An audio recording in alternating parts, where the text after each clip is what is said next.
Hello teachers, इस video में हम डिस्कस करेंगे कि किस तरीके से आप वर्क फ्रॉम होम मोड में क्वेश्चंस को रिव्यू करने का काम माईसीबीसी गाइड के साथ कर सकते हैं।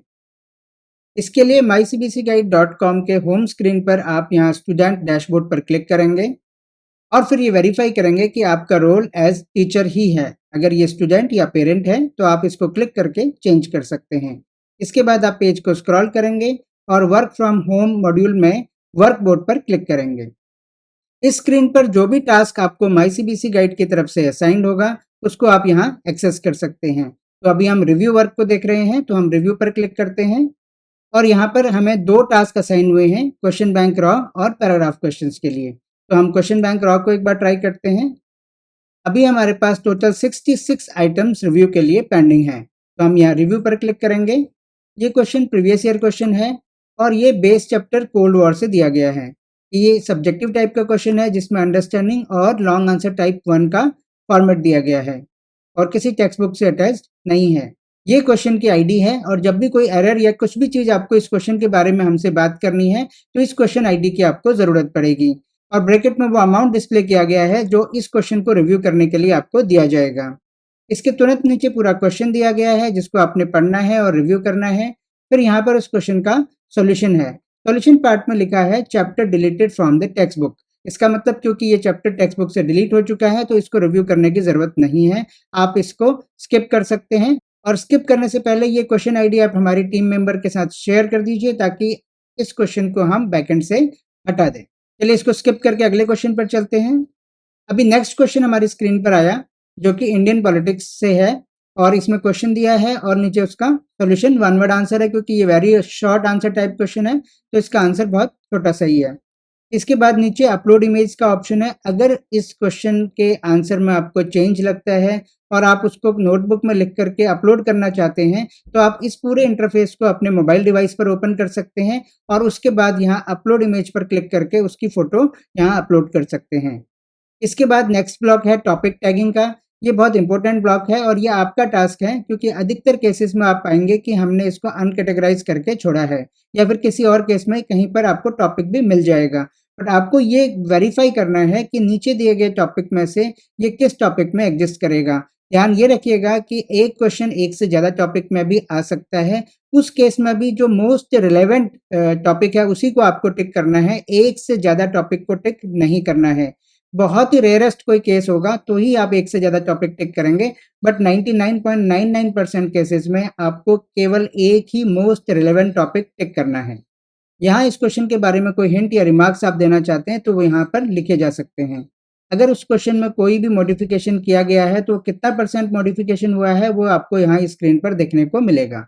और अगर इस क्वेश्चन को आप रिजेक्ट कर रहे हैं तो रिजेक्ट करने से पहले आपको यहाँ कमेंट डालना है और कमेंट डाल के रिजेक्ट करना है। कमेंट में वो सारी चीज़ें लिखनी है कि इस क्वेश्चन में क्या गड़बड़ है, क्या चीज़ें चेंज होनी चाहिए और फिर आप रिजेक्ट का बटन प्रेस करेंगे ताकि जो क्रिएटर है उसके पास वो सारी इन्फॉर्मेशन जाए और वो उस क्वेश्चन को ठीक करके आपके पास वापस से भेजें। जब अगर क्वेश्चन पूरा हो जाता है तो आप सेव एंड नेक्स्ट करेंगे तो नया क्वेश्चन आपकी स्क्रीन पर आ जाएगा। क्वेश्चन को रिव्यू करते टाइम कौन-कौन सी बातें आपको ध्यान में रखनी है, चलिए उन पर भी एक बार बात कर लेते हैं। तो ये कुछ पॉइंट्स हैं जिनका आपको बिल्कुल ध्यान रखना है। सबसे पहले तो आप देख लीजिए कि जो क्वेश्चन है वो सिलेबस में से ही है। दूसरा जो क्वेश्चन है वो इंडिपेंडेंट और एप्रोप्रिएट होना चाहिए। इंडिपेंडेंट का मतलब है कि वो क्वेश्चन किसी और चीज़ से रिलेटेड नहीं है। अगर आधा क्वेश्चन यहाँ आधा कहीं और उसको रेफर किया गया है तो इस टाइप के क्वेश्चंस आप यहाँ नहीं दे सकते। तो आप इसको रिजेक्ट करेंगे और क्रिएटर को बताएंगे कि क्वेश्चन इंडिपेंडेंट नहीं है, यानी एक इंडिविजुअल आइडेंटिटी के जैसे क्वेश्चन पेपर में नहीं दिया जा सकता, वो किसी और क्वेश्चन पर डिपेंडेंट है। साथ में उस क्वेश्चन में कोई भी इनएप्रोप्रिएट बात ना लिखी गई हो, जेंडर बाइस ना कर रहा हो क्वेश्चन या किसी रिलीजन विशेष के बारे में स्पेशल टिप्पणी ना कर रहा हो। क्वेश्चन बहुत सिंपल और स्ट्रेट फॉरवर्ड होना चाहिए। आपको ये ध्यान रखना है कि क्वेश्चन डुप्लीकेट ना हो, बार-बार एक जैसे क्वेश्चन नहीं पूछे जा रहे हैं। आपको ये भी ध्यान रखना है कि उसमें मैथ की इक्वेशन अगर दी गई है तो वो बिल्कुल करेक्टली विज़िबल हैं और उसमें कोई भी गलती नहीं दिख रही है। क्वेश्चन का स्ट्रक्चर, ग्रामर और पंक्चुएशन के बेसिस पर बिल्कुल ठीक होना चाहिए, कॉमा, फुल स्टॉप वगैरह प्रॉपर्ली इस्तेमाल किए होने चाहिए और क्वेश्चन की कैटेगरी जो क्लास और सब्जेक्ट है वो बिल्कुल ठीक होनी चाहिए। अगर आपको लगता है कि इसमें जो क्लास और सब्जेक्ट या कैटेगरी बताई गई है वो गलत है तो आप उसको रिजेक्ट करेंगे और रिजेक्ट करते टाइम करेक्ट जो सब्जेक्ट है या करेक्ट चैप्टर जो है वो मेंशन कर देंगे कमेंट बॉक्स में। क्वेश्चन का टाइप एमसीक्यू है, सब्जेक्टिव है या फिर कोई और टाइप है, वो बिल्कुल ध्यान से आपको देख लेना है और उसमें अगर कोई गलती है तो आप उसे कमेंट के साथ रिजेक्ट कर सकते हैं। आपको ये भी देखना है कि वो वेटेज वीएसए, एसए और एलए के हिसाब से एप्रोप्रिएट है। कहीं ऐसा तो नहीं कि एलए टाइप का क्वेश्चन वीएसए में दिया गया है और जो बहुत शॉर्ट आंसर वाला क्वेश्चन है वो एलए1 में डाल दिया गया है। तो उसको भी आपको देखना है और टिक कराने के लिए रिजेक्ट करना है। इसके बाद है difficulty level, remembering, understanding, applying, ये सब प्रॉपर होना चाहिए। डिफिकल्टी लेवल के लिए हम लोग ब्लूम्स टैक्सोनॉमी यूज करते हैं। ब्लूम्स टैक्सोनॉमी किस तरीके से काम करती है आप इंटरनेट में सर्च कर सकते हैं और ठीक उसी तरीके से आपको यहाँ पर डिफिकल्टी लेवल को रखना है। Remembering, understanding, applying, analysing, evaluating, creating, किस स्टेज में ये क्वेश्चन आएगा वो आपको यहाँ पर डिसाइड करना है। नेक्स्ट है कि उस क्वेश्चन में कोई लेबलिंग हो रखी है क्या, अगर फिलअप है, ट्रू फॉल्स है तो उसमें कोई ना कोई लेबल ऐड किया गया होगा, वो आपको ध्यान में रखना है। अगर नहीं है तो वो क्वेश्चन भी आप या तो लेवल ऐड करेंगे या फिर उसे रिजेक्ट करेंगे। टेबल की फॉर्मेटिंग बिल्कुल ठीक होनी चाहिए, विड्थ 100% यानी टेबल राइट टू लेफ्ट पूरा ऐसे करके स्ट्रेच होना चाहिए, उसकी पैडिंग और बॉर्डर भी आपको विजिबल होना चाहिए। ये आप एक बार मेक श्योर कर लेंगे। और साथ में अगर कोई एमसीक्यू टाइप का क्वेश्चन है तो उसमें एक्सप्लेनेशन प्रॉपर्ली एडेड है और वो एक्सप्लेनेशन जो दिया गया आंसर है उसको करेक्टली एक्सप्लेन कर रही है, ये बात भी आपको देख लेनी है।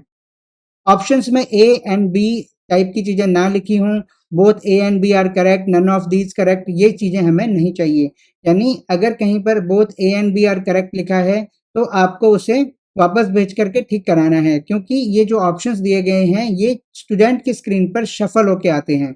यानी ए नहीं रहेगा और बी जगह वाली पोजीशन पर नहीं होगा। तो ऐसे केस में टीचर को या स्टूडेंट को समझ ही नहीं आएगा कि कौन सा करेक्ट है। तो इसको A, both A B, none of these type की जो चीजें हैं उनको हम लोग बदल देंगे। क्वेश्चन के अंदर कोई भी एक्स्ट्रा फॉर्मेटिंग ना हो और उसका फॉन्ट, स्टाइलिंग, फॉर्मेट एक जैसा दिख रहा हो, वो भी आपको देखना है। कोई भी स्पेलिंग एरर्स उसमें ना हो, ये भी आपको मेक श्योर करना है। वर्ड्स के बीच में स्पेस एप्रोप्रिएट हो। अगर एमसीक्यू है तो उसके चारों के चारों ऑप्शन उसमें डले होने चाहिए और कोई एक ऑप्शन ही करेक्ट मार्क होना चाहिए। और ये भी ध्यान रखना है कि एमसीक्यू के केस में जो 4 ऑप्शंस हैं वो सिमिलर होने चाहिए। जैसे एक एग्जांपल लेते हैं कि प्रश्न पूछा गया जंगल का राजा कौन है और आंसर में दे दिया आपने शेर, चूहा, बंदर और भालू। तो हमको मालूम है कि शेर के अलावा बाकी 3 ऑप्शन तो कभी भी करेक्ट नहीं हो सकते। तो बहुत आस-पास के ऑप्शंस होने चाहिए, शेर है, हाथी है, चीता है, इस तरीके के कुछ ऑप्शंस होंगे जिन पर कि बच्चा थोड़ा कन्फ्यूज़ हो और उसे अगर करेक्ट आंसर पता है, तभी वो उसको करेक्ट करे। बहुत सिंपल आंसर आपको यहाँ पर नहीं रखने हैं, ऑप्शंस रिलेटेड होने चाहिए। और सभी ऑप्शंस की जो फॉर्मेटिंग है वो एक जैसी होनी चाहिए। किसी में 1 डॉट लगा रखा है, किसी को बोल्ड किया है, किसी को अलग फ़ॉन्ट में लिखा है, ऐसा ना हो। सभी एक जैसी फॉर्मेटिंग में हों। वर्ड लिमिट का स्पेशली आपको ध्यान रखना है। जैसे कि हमने डिस्कस किया है कि वीएसए का मतलब है एक लाइन में मैक्सिमम आंसर खत्म हो जाए। एसए1, एसए2 जो है 3-4 लाइनों में खत्म हो जाने चाहिए। एलए1 जो है 8-10 लाइनों तक जाएगा, एलए2 उससे भी बड़ा होगा। तो उसी हिसाब से वर्ड की लिमिट डिसाइड होती है। सीबीएसई के क्वेश्चन पेपर में हर वर्ड की अपनी एक लिमिट होती है। अगर वर्ड लिमिट बहुत ज़्यादा या बहुत कम है तो आप उसको एडिट पर क्लिक करके चेंज कर सकते हैं। अगर बहुत ज़्यादा डिफरेंस आ रहा है तो आप उसको रिजेक्ट भी कर सकते हैं। आंसर से पहले एएनएस डॉट ना लिखा हो, सीधे स्ट्रेट फॉरवर्ड आंसर स्टार्ट हो रहा हो, इसको भी आपको देखना है। इमेज के पाथ करेक्ट होने चाहिए, इमेज प्रॉपर्ली डिविजिबल होनी चाहिए, इमेज बहुत बड़ी या बहुत छोटी ना दिख रही हो टेक्स्ट के हिसाब से, वो भी आपको देखना है। और किसी भी तरीके का वाटरमार्क इमेज पे ना हो, इसको भी देखना है। हाइट विड्थ इमेज की ठीक हो, ये भी आपको एक बार मेक श्योर करना है। साथ में अंडरलाइन जो लगाते हैं हम लोग फिलअप के लिए, वो डॉट डॉट डॉट वाली ना हो, वो अंडरस्कोर आप क्लिक करके, जैसे शिफ्ट क्लिक करके आप अंडरस्कोर क्लिक करते हैं, उस तरीके के नीचे जो लाइन आती है वो उसमें लगी हुई होनी चाहिए।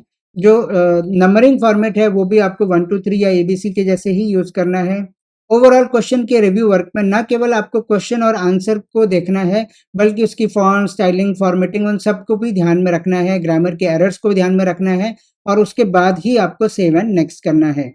जैसे ही आपका ये रिव्यू वर्क पूरा हो जाएगा, आप यहाँ पर क्रॉस बटन प्रेस करके वापस आ सकते हैं और यहाँ पर एक खास बात है जिसके थ्रू आप किसी पर्टिकुलर क्वेश्चन में भी सीधे जाकर के क्वेश्चन को रिव्यू कर सकते हैं। उसके लिए आप ये रिव्यू बाय आइटम आईडी पर क्लिक करेंगे और इसको स्क्रॉल करके जिस पर्टिकुलर आईडी को आपको रिव्यू करना है, आप सीधे भी उसको यहाँ पर क्लिक करके ओपन करके रिव्यू कर सकते हैं। क्वेश्चंस को रिव्यू करने के बाद आप बैक बटन प्रेस करेंगे और दूसरे वाले टैब में भी जाके देख सकते हैं कि क्या आपको वहाँ पर भी कोई क्वेश्चन असाइन्ड है।